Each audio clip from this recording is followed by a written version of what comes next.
For years, I've been frustrated with extension cords. I've tried spindle thingies like this and this, crank spools like this, and just coiling them up.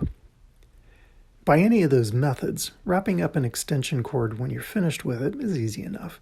The problem shows up when you're ready to start using it again next time. Whichever end you started at is now trapped under all those loops.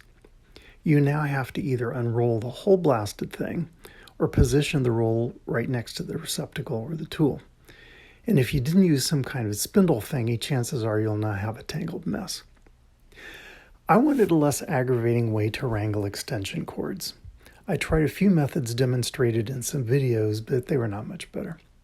So, as a designer, I analyzed cord wrangling like any other design problem. The killer, it turns out, is that all the methods I tried start at one end of the cord. As long as you start with an end, that end is going to be either locked under the loops or lost in a tangle.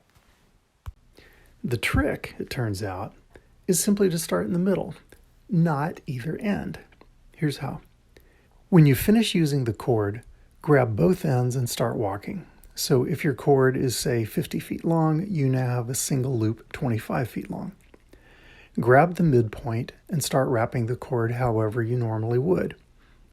If you're using some kind of spindle thingy, it might take you 2 entire seconds to figure out how to adapt. Either way, both ends are now at the end. If you just made a coil, cinch it up with string, Velcro, or a commercial gizmo. If you put a little piece of electrician's tape at that midpoint, it'll make it easier to find next time.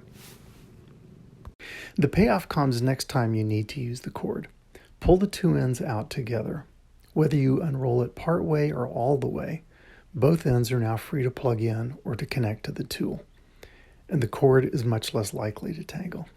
An extra benefit is that since you're dealing with 2 lengths of cord at a time instead of 1, you spend half as much time wrapping and unwrapping.